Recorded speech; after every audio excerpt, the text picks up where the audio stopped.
Bible on fire.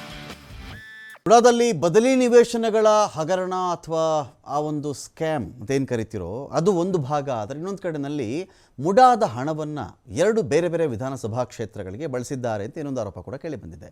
ಇದ್ರ ಬಗ್ಗೆ ದೂರನ್ನ ಇವತ್ತು ಕೊಟ್ಟಿರೋದಲ್ಲ, ಬಹಳ ಮುಂಚೆನೇ ಕೊಟ್ಟಿದ್ದಾರೆ.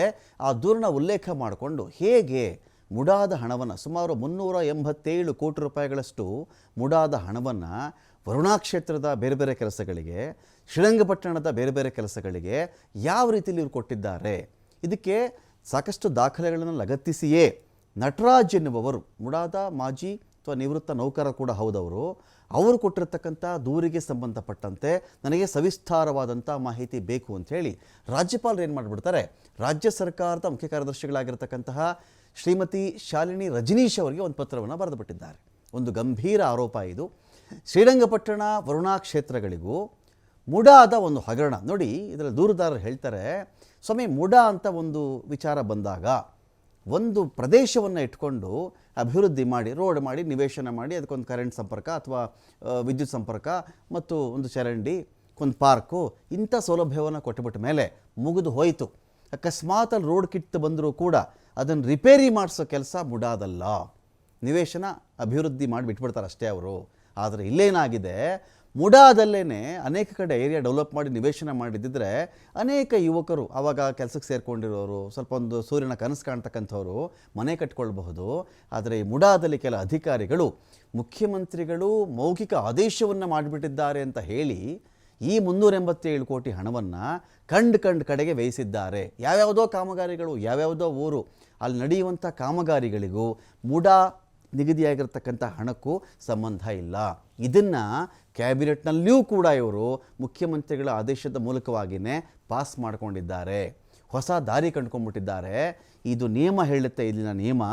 ಈ ನಿಯಮದ ಪ್ರಕಾರ ಮುಡಾ ಅಥವಾ ಈ ರೀತಿ ನಿವೇಶನಗಳ ಅಭಿವೃದ್ಧಿ ಮಾಡ್ತಕ್ಕಂಥ ಪ್ರಾಧಿಕಾರಗಳಿರ್ತಾವಲ್ವಾ, ಇದರ ಆ್ಯಕ್ಟ್ನಲ್ಲಿಯೇ ಹೇಳುತ್ತೆ ಅದೇನು ಪರ್ಪಸ್ಗೆ ಅಂತ ಅದು ರಚನೆ ಆಗಿದೆಯೋ ಅದು ಬಿಟ್ಟುಬಿಟ್ಟು ಇನ್ಯಾವುದೇ ಕಾರಣಕ್ಕೂ ಬೇರೆಗೆ ಬಳಸುವಂತಿಲ್ಲ ಅಂತ. ಅದರ ಅಧಿಕಾರಿಗಳು ಕ್ಯಾಬಿನೆಟ್ ಅಂತ ಹಿಡ್ಕೊಂಡು ಅಲ್ಲಿಂದ ಆದೇಶ ಪಾಸ್ ಮಾಡಿಸ್ಕೊಳ್ಳೋದು, ಇಲ್ಲಿ ಖರ್ಚು ಮಾಡೋದು ಮಾಡ್ತಾ ಇದ್ದಾರೆ. ಇದು ತಪ್ಪು ಅಂತ ದೂರು ಕೊಟ್ಟಿದ್ರು ಅವರು. ಇದಕ್ಕೆ ರಾಜ್ಯಪಾಲರು ಏನು ಮಾಡಿದ್ದಾರೆ, ನನಗೆ ಇದ್ರ ಬಗ್ಗೆ ಮಾಹಿತಿ ಬೇಕು, CBI ಎನ್ಕ್ವೈರಿ ಕೂಡ ಅವ್ರು ಕೇಳ್ತಾ ಇದ್ದಾರೆ, ತಿಳಿಸಿ ಅಂತ ಕೇಳಿದ್ದಾರೆ. ಒಂದು ವೇಳೆ ನಟರಾಜ್ ಅವರ ಈ ದೂರು ಆಧರಿಸಿ ಏನು ವರದಿ ಕೇಳಿದ್ದಾರೋ ರಾಜ್ಯಪಾಲರು, ಈ ವರದಿಗೆ CS ಕೂಡ ಏನಿತ್ತೋ ಅದನ್ನು ಅದೇ ರೀತಿಯಲ್ಲಿ ಕೊಟ್ಟುಬಿಟ್ರೆ ಇದರಲ್ಲಿಯೂ ಕೂಡ ಮುಖ್ಯಮಂತ್ರಿಗಳಿಗೆ ಸಂಕಷ್ಟ ಕಟ್ಟಿಟ್ಟ ಬುತ್ತಿ ಅನ್ನೋ ಥರ ಕಾಣಿಸ್ತಾ ಇದೆ. ಮುಡಾದ ನಿವೃತ್ತ ನೌಕರ CS ನಟರಾಜ್, ಇಲ್ಲಿ PS ನಟರಾಜ್ ಅವರು ಇಲ್ಲಿ ದೂರನ್ನು ಕೊಟ್ಟಿದ್ದಾರೆ. CBI ತನಿಖೆ ಆಗಬೇಕು ಅಂತ ಕೂಡ ರಾಜ್ಯಪಾಲರ ಬಳಿಯಲ್ಲಿ ಅವರು ಮನವಿಯನ್ನು ಮಾಡಿಕೊಂಡಿದ್ದಾರೆ. ಹಾಗಾಗಿ ರಾಜ್ಯಪಾಲರು ಪತ್ರವನ್ನು ಕೂಡ ಬರೆದಿದ್ದಾರೆ. 387 ಕೋಟಿ ದುರ್ಬಳಕೆ ಆಗಿರ್ತಕ್ಕಂಥದ್ದು ಅಂತ ಆರೋಪ. ಮೌಖಿಕ ಆದೇಶದ ಪ್ರಕಾರ ನಿಯಮಬಾಹಿರವಾಗಿ ಕಾಮಗಾರಿ ಮಾಡಿದ್ರು ಅಂತ. ನೋಡಿ, ಕಾಮಗಾರಿಗಳಿಗೂ ಮುಡಾಗೂ ಸಂಬಂಧ ಇಲ್ಲ. ನಿವೇಶನ ಅಭಿವೃದ್ಧಿ ಮಾಡಬೇಕು, ಜಾಗವನ್ನು ವಶಪಡಿಸಿಕೊಳ್ಬೇಕು, ನಿವೇಶನ ಮಾಡಬೇಕು, ಪಾರ್ಕ್ ಮಾಡಬೇಕು, ರಸ್ತೆ ಮಾಡಬೇಕು, ಇದಷ್ಟೇ ಅವ್ರ ಕೆಲಸ. ಆ ಪಾರ್ಕ್ ಏನಾದರೂ ಹಾಳಾದರೂ ಕೂಡ ಸ್ಥಳೀಯ ಸಂಸ್ಥೆಗಳಿಗೆ ಅದು ಬರುತ್ತೆ. ಜಿಲ್ಲಾ ಪಂಚಾಯತೋ, ತಾಲೂಕ್ ಪಂಚಾಯತೋ, ಗ್ರಾಮ ಪಂಚಾಯತೋ ಈ ಥರದ್ದು ಬರ್ತಾವಲ್ವಾ, ಅವರು ಅಲ್ಲಿನ ಪಾಲಿಕೆಗಳು ಅವ್ರು ಕೆಲಸ ಮಾಡಿಸ್ಕೋಬೇಕೇ ವಿನಃ ಮುಡಾಗೂ ಇದಕ್ಕೂ ಸಂಬಂಧ ಇಲ್ಲ ಅಂತ ಇದೊಂದು ಆರೋಪವನ್ನು ಮಾಡಿದ್ದಾರೆ. ಇದರ ಬಗ್ಗೆನೇ ರಾಜ್ಯಪಾಲರು ಇದೀಗ ವರದಿಯನ್ನು ಕೇಳಿದ್ದಾರೆ. ಈ ವಿಚಾರದಲ್ಲಿ ಇವರು 27ನೇ ತಾರೀಕು 8ನೇ ತಿಂಗಳು 2024 ಕಳೆದ ಆಗಸ್ಟಲ್ಲಿ ದೂರು ಕೊಟ್ಟಿದ್ದಾರೆ. 5ನೇ ತಾರೀಕು 9ನೇ ತಿಂಗಳು 2024 ಸರ್ಕಾರದ ಮುಖ್ಯ ಕಾರ್ಯದರ್ಶಿ ಅವರಿಗೆ ರಾಜ್ಯಪಾಲರು ಪತ್ರವನ್ನು ಬರೆದಿದ್ದಾರೆ. ಇದೇನು ಸ್ವಲ್ಪ ನೋಡಿ ಅಂಥೇಳಿ. ಇದು ಕರ್ನಾಟಕ ನಗರಾಭಿವೃದ್ಧಿ ಪ್ರಾಧಿಕಾರ 1987ರ ಸೆಕ್ಷನ್ 15 ಮತ್ತು 25 ಉಲ್ಲಂಘನೆ ಮಾಡಿರುವಂಥ ಆರೋಪ. ಮುಡಾಗೆ ಸೇರಿದಂಥ ಹಣವನ್ನು ಸಿದ್ದರಾಮಯ್ಯ ಅವರು ಬೇರೆ ಬೇರೆ ಕಾರ್ಯ ಕೆಲಸಗಳಿಗೆ ಬಳಸೋಕ್ಕೆ ಹೇಗೆ ಆರ್ಡರ್ ಮಾಡಿದ್ರು ಅಂತ ಅವರ ಒಂದು ದೂರು. 11ನೇ ವಿಷಯ, ಮೈಸೂರು ನಗರಾಭಿವೃದ್ಧಿ ಪ್ರಾಧಿಕಾರದಿಂದ ವರುಣಾ ವಿಧಾನಸಭಾ ಕ್ಷೇತ್ರಕ್ಕೆ ಒಳಪಡುವ ಗ್ರಾಮಗಳಲ್ಲಿ ಕಾಮಗಾರಿಗಳನ್ನು ಕೈಗೊಳ್ಳುವ ಬಗ್ಗೆ. ಆಯಿತಾ ಸರ್? ವರುಣಾ ಕ್ಷೇತ್ರದಲ್ಲಿ ವಿಷಯ ಈ ಥರ ಮಣ್ಣಾಗಿದೆ. ಇಲ್ಲಿ ಸಬ್ಜೆಕ್ಟ್ ನೋಡಿ, ಅದರದ್ದು ವಿಷಯ ನೋಡಿ.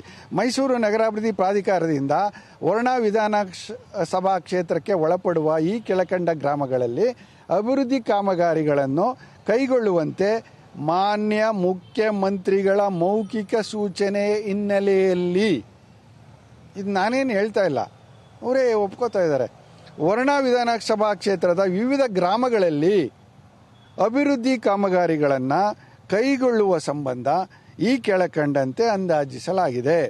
ಇಲ್ಲಿ ನೋಡಿ, ಬಂಚಳ್ಳಿ ಉಂಡಿ, ಚಿಕ್ಕ ಇಂಚೇತ್ರ, ತಾಂಡವಪುರ, ಏಚ್ಗಳ್ಳಿ, ಹೆಜ್ಜಿಗೆ, ಕೆಂಪನಸುದ್ದೆ ಉಂಡಿ, ತೊರಮಾವು, ಈ ಥರ 15 ಗ್ರಾಮಕ್ಕೆ ಹಾಕಿ ಇದು ಮಾಡಿ ನೋಡಿ. ಇಲ್ಲಿ 15 ಗ್ರಾಮ, ಇಲ್ಲಿ 24 ಗ್ರಾಮ, ಒಟ್ಟು 24.